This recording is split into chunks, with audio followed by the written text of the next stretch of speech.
Hello, lovelies.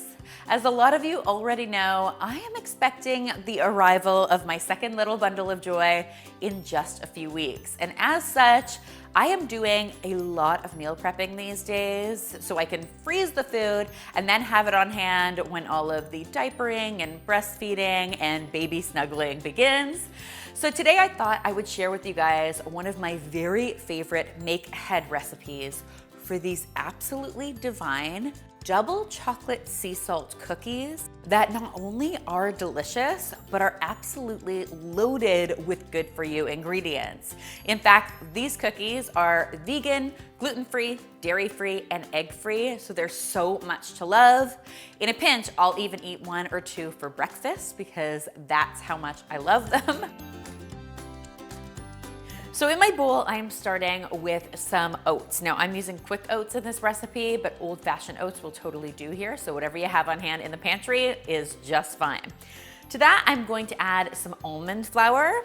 Like I said, I'm going to be keeping these gluten-free. So lots of heart healthy fats, lots of yummy ingredients headed in here. To that, I'm also going to be adding some ground flaxseed, as well as some chia seeds to this. Flaxseed keeps you fuller longer, which is always a good thing. I'm also going to be adding a little bit of baking powder to give these cookies some nice lift, as well as just a sprinkle of salt. Finally, I want to make these extra chocolatey. Something that I found when I was breastfeeding Elle is that I was constantly craving chocolate. And I suspect it'll probably be the same this time around, so I'm gonna go for it. I've got some cocoa powder headed in here, and I'm just going to get in here with my whisk and get this all nicely combined. And then I can start to work on mixing up my wet ingredients. So for our wet ingredients, we are starting with a banana. Now, of course, the riper your banana, the more delicious your cookies are going to be. So if you've got some extra ripe bananas, that is a good thing. For those of you who do not love bananas, and I know there are some of you out there, you could swap in applesauce instead. That will definitely work in this recipe, but I have to say, banana is definitely my preference. I'm just gonna go ahead and give that banana a quick mash with a potato masher. And as soon as it's mashed up, I'm going to add some almond milk to this. I'm keeping this recipe dairy-free. If you wanted to use dairy milk though, it's totally up to you, it's fine. I'm also, for sweetener here, going to be using some agave. Now, I really like agave in my baking, but you could use maple syrup as an alternative. It's up to you. And finally, I've got some coconut oil that's just been melted. I'm gonna get that right in there. And I just wanna give this all a nice stir until it's well combined. I know, it doesn't look very good right now, but trust me guys, when it all comes together, magic happens. Now it's time to add our dry ingredients right into our wet ingredients. Super simple stuff. And we'll just stir it until it creates a nice dough. And then we're ready to add our mix-ins. So the sky is really the limit here. You could add nuts if you wanted to, dried fruit like raisins or dried cranberries or dried cherries would be super good. I'm keeping things super simple and super classic with some mini chocolate chips. These are vegan dark chocolate chips. Use whatever chocolate chips you have on hand. Once you've got your chocolate chips all folded in, it's time to form our cookies. Now to do that, I'm using a cookie scoop. It just helps keep everything nice and uniform. And I'm just going to scoop my cookies one at a time on a parchment lined baking sheet. And then I'll use a fork to just sort of press them down into cookie shape. I want them to be nice and flat because unlike traditional cookie dough, these are not going to spread out during the cooking process.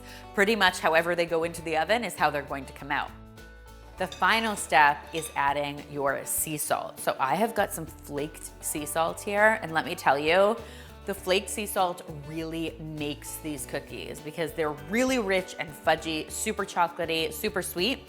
And so that little bit of salt really offsets that, and it's such a beautiful combination. I'm gonna add a little bit on top, and then we'll get these right into the oven at 325 degrees Fahrenheit for between 16 and 18 minutes.